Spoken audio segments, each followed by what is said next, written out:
चलिए नियामक ज्यामिति ऑब्जेक्टिव के बारे में बात करते हैं। ये जो लाइन सूता हुआ है इसे हम कहते हैं क्षैतिज रेखा। जो लाइन इसे सूता हुआ होगा उसे कहते हैं क्षैतिज रेखा। ये जो लाइन हम जिस पर हम ऐसे ऐसे चल रहे हैं वो लाइन को कहेंगे हम क्षैतिज रेखा। जो लाइन खड़ा है उसे कहते हैं ऊर्ध्वाधर रेखा। इसको कहेंगे हम ऊर्ध्वाधर रेखा। कोई दिक्कत? अब बात करते हैं आगे। ये बात समझिए वैसे। अब इसमें आगे हम लोग देखेंगे कि ये जो बिंदु है यहाँ जो कट किया है इस बिंदु को हम लोग क्या कहेंगे, इससे अभी बात करेंगे। इसको हम लोग कहेंगे मूल बिंदु।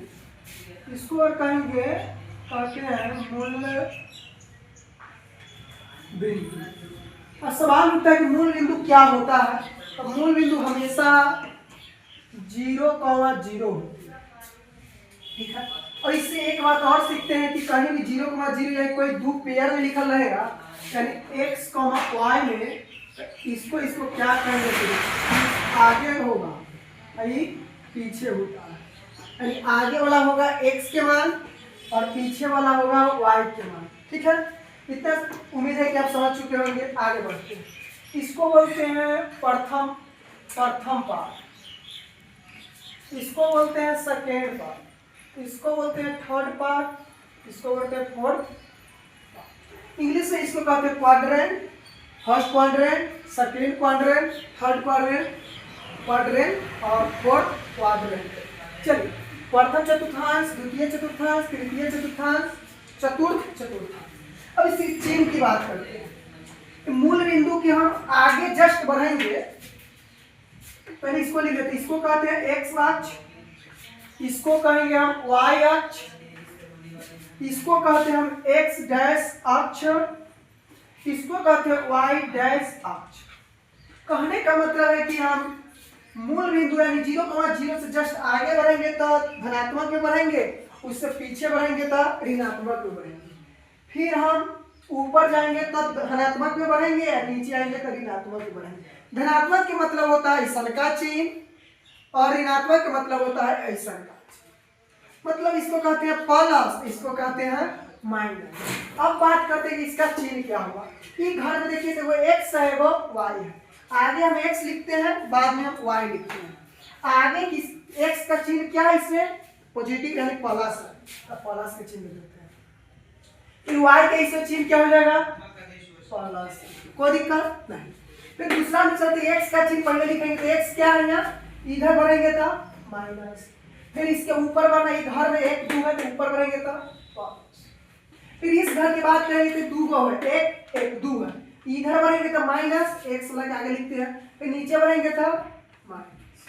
अब बात करते हैं इसका चतुर्थ, इधर बढ़ेंगे तो प्लस, इधर बढ़ेंगे तो माइनस।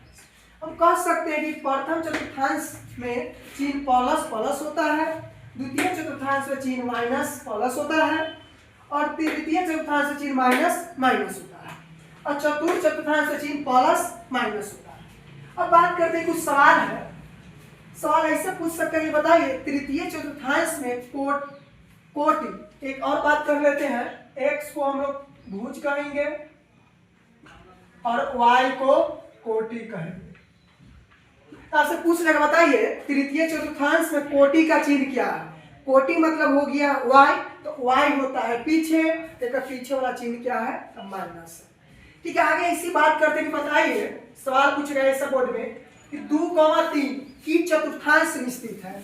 तो उस समय आप ध्यान में रखना है उसका चिन्ह यहाँ पे कुछ नहीं दिखाई देगा तो हम उसको समझेंगे प्लस में कहाँ है, तो देखिए प्रथम में। ठीक है, और अगली बात करेंगे अगली एपिसोड में। इसके लिए जय।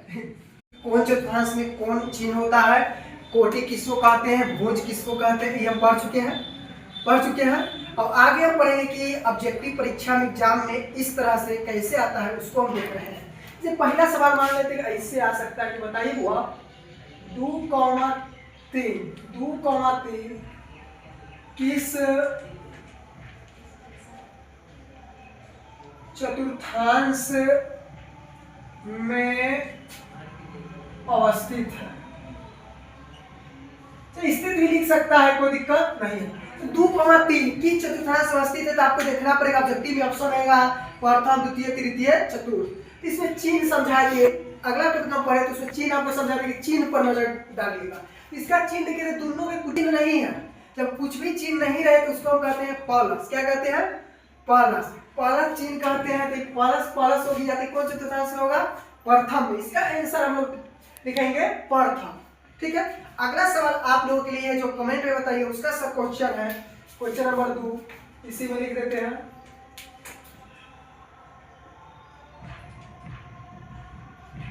-1,2 की चतुर्थांश में स्थित है, इसका आंसर आप लोग कमेंट में जरूर दीजिएगा। उम्मीद है कि आप कमेंट में जरूर इसका आंसर दीजिएगा। ठीक है, ये पढ़ लिए और आगे हम कुछ और सवाल करते हैं। इसे बात करते हैं कि 2,4 में कोई पूछा कि भुज कितना है? भुज अब कोटि पढ़ा चुके थे। भुज हम कहते हैं x के मान को, x यानी आगे वाला, इसको कहते हैं y। ये हो गया x, ये हो गया y, इसको कहते हैं अलग नाम भुज कहते हैं, इसको कहते हैं कोटि। ठीक है, यहाँ समझ गए? तो ऐसे सवाल पूछ रहे 2,4 का कोटि क्या है? 2,4 का कोटि क्या है? तो हम लिख देंगे 4। इसका भुज क्या है? तो 2। यहाँ तक क्लियर है? उम्मीद है कि आप समझ चुके होंगे। चलिए अब एक और सवाल इस टाइप का आएगा। ठीक है, रुकिए।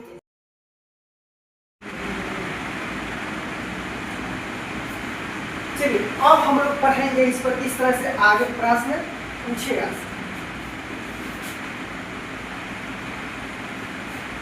उम्मीद है कि आपको अब जरा अच्छा से दिख रहा होगा, क्योंकि इसमें रखा है इसका दवा। चलिए, ये सब जानते हैं कि अक्षर एक अक्षर लिख देते हैं, फिर इसको कहते हैं x डैश अक्ष, y अक्ष, y डैश अक्ष। तो उसमें सवाल था कि कट किया 0 पर, तो सवाल भी यही पूछेंगे, इसमें आएगा कुछ बोर्ड में पूछता है बताइए x अक्ष पर y नियामक कितना होता है? तो x अक्ष यही रहे, ध्यान से देखिए तो गौर से, हम जो चल रहे हैं वो है x अक्ष। तो x अक्ष में y की मान कहते हैं, जब कट करेंगे 0 पर कट किया तो x अक्ष यानी x अक्ष पर y का मान क्या होता है? तो 0 होता है। x अक्ष पर y का मान 0 होता है। इसको दिमाग में बैठा लीजिए, बोर्ड की परीक्षा में पूछता है, पूछेगा, पूछते रहेगा। ये प्रश्न को ध्यान से देख लीजिए और लिख लीजिए x अक्ष पर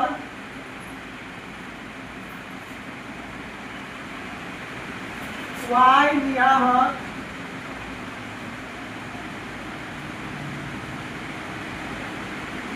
शून्य होता है। बात रही है कि x अक्ष पर होता है, तो y अक्ष पर कभी होता होगा तो y शून्य। y अक्ष पर